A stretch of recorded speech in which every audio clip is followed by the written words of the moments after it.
안녕하십니까, 성형외과 전문의 이주혁입니다. 자, 오늘은 키스유의 지방이식 수술, 이름이 이제 세포화 지방이식 수술이라고 이제 붙여져 있는데, 영어로는 셀룰러 팻그라프트, 자, 이렇게 번역이 될 수가 있습니다. 가장 기본적인 이 세포화 지방이식 수술의 개념은 볼륨의 증대만 권하는 것이 아니고 손상된 조직을 재생을 시킬 수 있는 그런 두 가지의 어떤 의미를 갖고 있는 지방이식 수술이 되겠습니다. 자, 요즘 환자분들이 필러, 이제 뿌띠 성형을 굉장히 많이 하고 계시는데, 필러라고 하는 게 이제 간편하고 또 이제 경제적이기 때문에 아무래도 많은 분들이 선호하는 그런 경향이 있어요. 근데 지방이식이 그런 어떤 필러의 하나라고 생각을 하시는 경향이 있습니다. 엄밀하게 말하면 지방은 필러가 아닙니다. 자기 몸에서 나온 생체 조직을 이식하고 세포를 되살리는 것이기 때문에 볼륨을 이렇게 그냥 집어넣는 그런 행위와는 조금 다릅니다. 그래서 주입하고 이식은 약간 다른데, 어쨌든 보통 사람들의 어떤 생각에 따라서 주름이라든가 고랑이라든가 어떤 폐인 부분 또는 볼륨의 증대를 원하는 부분에 뭔가를 집어넣어서 필링하겠다 라고 생각을 했을 때, 사실 몇 가지 극복해야 될 문제들이 있기는 하지만은 최고의 필러는 자신의 지방이다, 저는 이제 이렇게 생각한다는 말씀이고요. 지방이식이라고 하는 거의 의미를 결국 짚어보면은 지방 세포를 주입한다라고 하는 점이 있겠고, 그것뿐만이 아니고 지방률의 줄기세포가 저 지방 속에 무궁무진하게 들어있는데, 이 줄기세포를 같이 집어넣는 것이기도 하고, 또한 지방세포와 줄기세포가 살고 있는 그 미세 환경도 같이 모두 이식을 하는 것을 의미하는 것입니다. 이게 어떤 뭔가 첨단적인 어떤 기술이 나와가지고 가능하게 된 게 아니고, 원래 사람 몸이 이렇게 생겨 있어요. 원래 사람 몸의 지방 속에 이렇게 줄기세포 같이 어떤 분화력이 있고 젊은 이런 세포들이 충분히 들어있기 때문에, 이것을 우리가 잘 살려서, 즉 사람의 몸이 자기 스스로를 재생하려고 하는 그런 기능을 최대한 잘 살리고 해서 채웠을 때 지방이식이라고 하는 방법은 그만큼 큰 의미를 가질 수 있다고 하는 거예요. 이게 지방이식의 어떤 가장 유명한 교과서, 시드니 콜만 교수가 쓴 책인데, 맨 처음에 이 책이 나왔을 때, 2000년대 초반에 나왔지만은 이때는 Structural Fat Grafting, 구조적 지방이식이라는 제목으로 나왔었고, 자, 이게 지금 계속 리바이즈가 되고 있고, 지금 현재는 지방이식 From Filling to Regeneration, 체험에서 재생으로, 자, 이런 명칭으로 이 텍스트북 자체가 계속 이제 릴리스가 되고 있어요. 그것이 이제 지방이식에 대한 어떤 성형외과의 전 세계적인 학문의 트렌드가 이제 그렇게 변해가고 있는 겁니다. 지방이식에 있어가지고 이제 세포화 지방이식 수술의 키포인트는, 지방이식은 단순한 필링이 아니다 라는 점. 왜 아니냐? 지방 속에는 다량의 ADSC라고 하는데 성체 줄기세포가 무궁무진하게 포함되어 있기 때문이에요.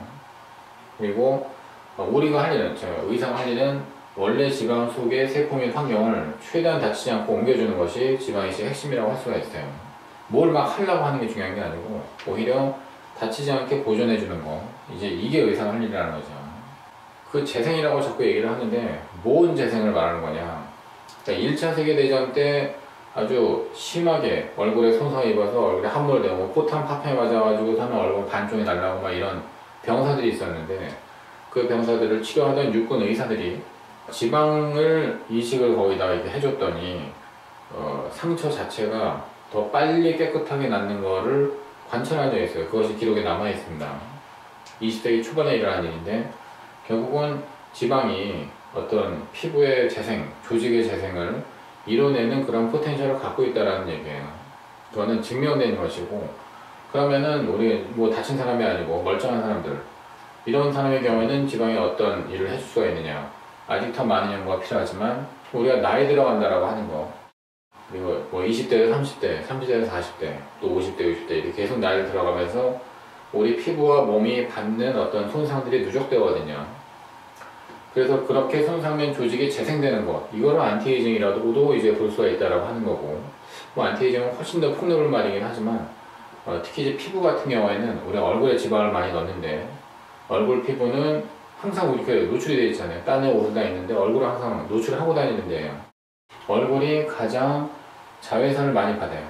자외선에 의한 손상은 뭐냐면 광노화라고 하는데 이런 광노화 같은 거는 하나의 손상이고 그것을 ADSC가 즉 지방유래 줄기세포가 재생을 이뤄줄 수 있지 않겠느냐. 자, 이런 점을 활발히 연구하고 있는 거죠. 자, 또 하나의 키포인트는 지방이식을 못하는 사람은 없어요. 이 세상에 지방이식을 할 줄 모르는 성형외과 의사도 없어요. 그만큼 어려운 수술은 아닌데 수술에 대한 접근과 개념이 조금 더 이제 발전돼야 될 필요가 있는 거죠.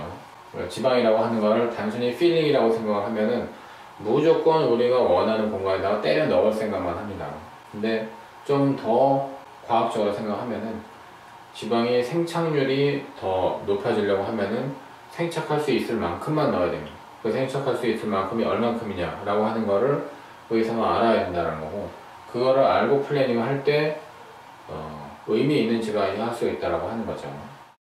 그래서 지방이식에서는 항상 그래서 생착률이 얼마나 돼요? 자, 이런 질문이 따라 나오는데 생착률을 최대화시키기 위해서는 지방이식에 대해서는 많이 넣는 게 아니고 살 수 있을 만큼만 넣는 거, 그거를 계산하는 거, 자, 이런 부분이 중요하다는 거죠. 자, 지방유래 줄기세포는 지방 조직이 예를 들어서 1세제곱센티미터, 1cc 정도가 있다고 하면은 그 속에 100만 개가 들어있어요.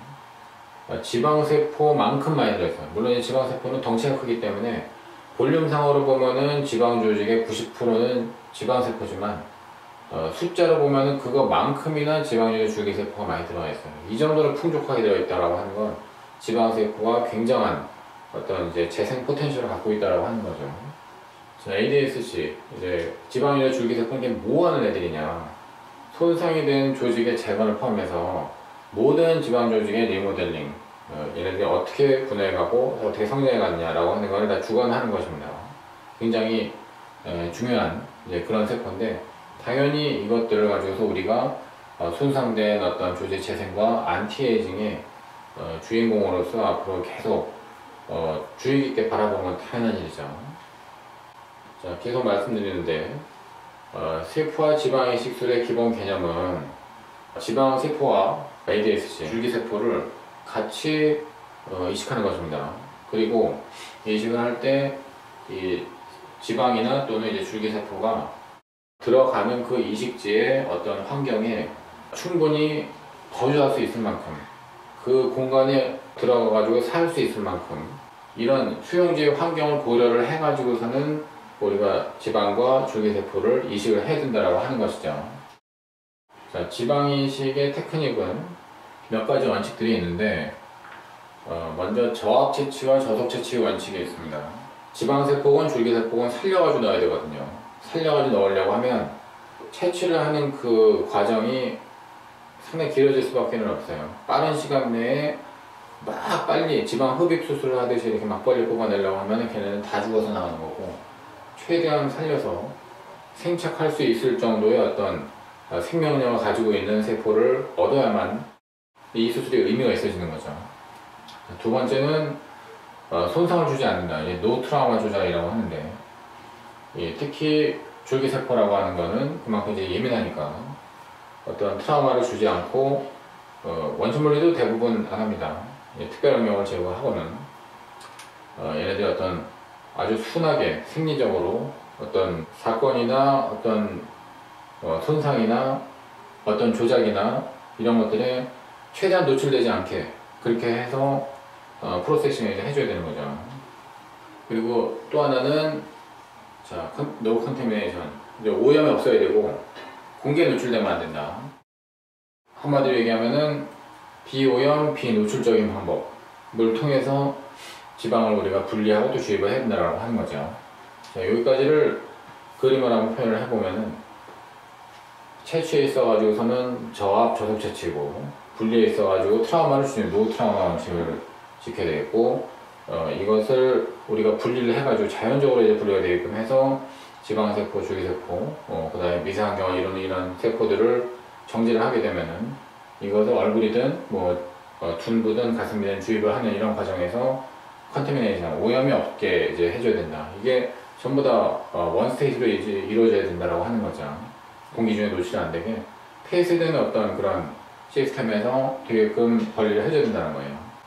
자, 예를 들어서 지금 적절한 양이 이제 과량한 이식에서는 다 죽으니까 적절한 양만 이식해야 된다라고 얘기를 해야 되는데, 그 적절한 양이라는 게 어떻게 계산하느냐, 뭐 계산하는 방법이 이렇게 있습니다. 어쨌든 얼굴의 중화면부, 이제 가장 많이 넣는 데 중에 하나가 이제 눈 밑에 이제 눈물 고랑 부분과 팔자주름 이쪽인데, 이런 부분에 이제 넣을 때 보통 사람들 같은 경우는 대충 한 10cc 정도 이상을 넣는 건 또 무의미해요, 사실은.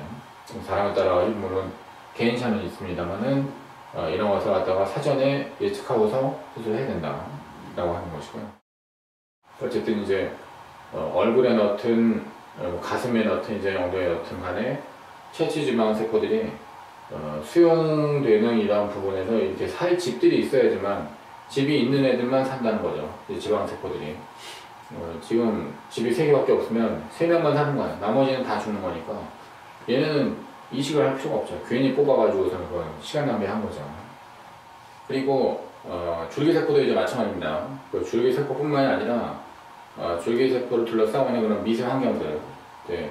혹자는 이제 이 줄기세포만 최대한 간결하게 농축을 시켜가지고 그 농축된 AJSC, 농축된 줄기세포만 이제 주입을 하게 되면은 그게 회춘이 되지 않겠냐 이렇게 얘기를 하는데, 제가 생각할 때는 줄기세포가 그것을 둘러싸고 있는 어떤 미세 환경들, 이거를 떠나가지고 과연 살 수가 있겠느냐, 이런 미세 환경들을 같이 자연적으로 손상된 조직에 들어가서 건강한 미세 환경을 함께 가져가는 편이 줄기세포 활성화에서 더 좋다고 생각하고 있습니다. 자, 이제 클로즈드 시스템을 갖다 이제 보여드리는 것인데, 저체취류하는 주사기와 그 다음에 오염을 방지하기 위해 가지고서는 모두 한 스텝으로 이제 이렇게 지방의 채취와 분리와 주입이 이루어지게끔 그렇게 이제 구성해야 된다라고 하는 것이죠. 이제 셀룰러 팩그라프트, 그 세포와 지방 이식의 어떤 부수적인 문제들을 또 이제 설명해야 되겠는데, 어디에서 채취를 하느냐, 뭐 배에서 하는 게 좋다, 뭐 허벅지에서 하는 게 좋다, 뭐 무릎에서 하는 게 좋다, 뭐 얘기가 많이 있지만 어디든지 학술적으로 따져봤을 때 임상적으로 차이가 없습니다. 생착률에. 지방이 많이 있는 곳이면 어디든지 거의 똑같은 생착률을 얻는 거 그렇게 되어 있고, 채취 즉시 할 수 있는 한 빠른 시간 내에 이식을 해야 됩니다. 그런 의미에서 냉동지방을 쓴다고 하는 거는 세포적으로는 사실 무의미하다고 생각하고 있어요. 그리고 위험할 수도 있다고 생각이 되고, 근데 지방 이식 원칙은 채취하자마자 빨리 이렇게 주입될 수 있도록 하는 것이 가장 좋다. 그것이 이 수술의 어떤 의미를 부여할 수 있는 것이라고 생각이 되고요. 그럼 생착률이 도대체 얼마 정도 되느냐? 30% 내지 40% 정도를 넘지 못합니다. 나는 뭐 50% 이상 살린다, 뭐 이렇게 이제 논문 쓴 사람들도 있긴 한데 인정이 되지는 않고 있어요. 대부분의 의사들은 요 정도가 한계라고 보고 있어요. 그런데 일단 지방이식이라고 하는 건 생착하게 되면은 그거는 영구적으로 가게 되는 거죠. 자, 이 필러와 지방이식은 물론 이제 의사 입장에서 볼 때는 완전히 다른 건데, 환자분들은 이게 뭐 도대체 뭐가 틀린가, 그거를 구분을 전혀 못 하시는 경우도 많이 있어서 표를 한번 만들어 봤는데, 성분은 이제 뭐 다들 아시는 이물질과 자기조직이고, 이물질이기 때문에 알레르기나 과민 반응, 또 거부 반응 이런 것들이 이제 있을 수가 있는 거죠. 지방에서는 뭐 자기 살이니까 그런 게 당연히 없는 거고, 조직이나 세포의 재생 가능성 이런 것들이 이제 지방이식에 있다라고 하는 거. 그 다음에 필러 역시 이물질이기 때문에 얘네들은 어디 가가지고 붙어가지고 있는 게 아니라 이물질이기 때문에 돌아다니거나 뭐 뭉쳐지거나 이렇게 될 수가 있어요. 지방이식에서는 당연히 그럴 가능성은 없는 것이고, 가격이 필러가 소량 넣을 때는 굉장히 경제적이에요. 근데 이거를 양이 많이 넣으면 많이 넣었어요. cc 단위로 이제 그 병원에 돈을 주고 사오는 거거든요, 병원에서. 그러면 많은 양의 필러를 갖다 넣으려고 하면 할수록 이건 비경제적이 될 수밖에 없어요. 근데 지방이식이라고 하는 건 일단 마취를 하고 이제 숫대에 눕는 그 과정이 이제 있는 것이기 때문에, 수술 세팅이 된 상태에서는 1cc를 뽑든 5cc를 뽑든 이제 그거는 큰 차이가 없으니까 얼마큼 부위가 한 부위를 하느냐, 뭐 5부위를 하느냐 이런 거가 이제 사실은 수술에 있어가지고 큰 차이가 없는 거죠. 이거는 5부위를 한다 그러면 값이 5배가 되는데 이건 그게 아니죠.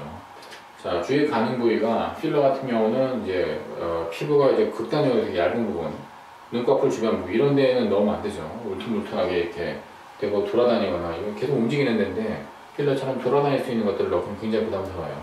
그래서 거기는 지방 이식밖에 못하고요. 네, 필러는 지속기한 보통 일반적으로 하이얼론산 같은 경우 1년 정도 얘기하지만 지방 이식은 생체만 일단 하면 영구적이다. 물론 생착률의 문제이기만 하지만요. 그리고 피부 괴사 같은 거 이제 필러 주입을 워낙에 많이 하다 보니까 이런 사고들이 가끔 생기는데 피부 괴사 같은 경우는 너무 이제 그 의사가 열심히 이 주름을 펴려고 이렇게 하다 보면은 또 어떤 경우는 환자분들이 피부에서 어딘가에서 다른 병원에서 필러 주입을 했는데 그 얘기를 안 하고 또 이제 딴 병원에 또 맞는 경우들이 있어요. 계속 누적되는 거예요. 그러다 보면은 어딘가 병원에서는 이제 일이 터지는 거예요. 피부에 괴사가 생기고 또 실명 같은 거는 눈 주변을 이제 흐르는 어떤 혈관들 속으로 주사 바늘을 통해 가지고서는 이 필러 같은 게 고분자이기 때문에 분장이 굉장히 크거든요. 그런 것들이 조그만 그런 중요한 혈관으로 타고 들어가면은 실명 같은 것들이 일어날 수 있는 건데 이런 것들도 필러 같은 경우에 조금만 이제 앞으로 늘어날 거예요. 왜냐면은 여기저기서 너무 많이 하고 있기 때문에 환자들이 그 내가 어디서 뭘 했는지 기억을 못해요. 사실은 이제 지방 이식 같은 경우는 그럴 가능성이 굉장히 낮죠. 근데 이제 필러는 잔주름 같은 걸 교정하는 데는 매우 효과가 있고요. 이건 아무래도 진피 쪽에 들어갈 수가 있고 지방은 피하지방층에 들어가야 되기 때문에 잔주름 교정에는 조금 안 좋죠. 깊은 굴곡 교정할 때는 당연히 세포화 지방 이식 쪽이 필러보다 더 우월할 것입니다. 세포화 지방 이식의 어떤 기본적인 개념에 대해서 지금까지 설명을 해드렸습니다. 많이 도움이 되셨는지 모르겠습니다. 다음번에는 또 얼굴, 또 어떤 이제 이마라든가 턱이라든가 또 가슴, 또 둔부 이렇게 강론적인 부분을 또 이제 말씀드리도록 하겠습니다. 고맙습니다.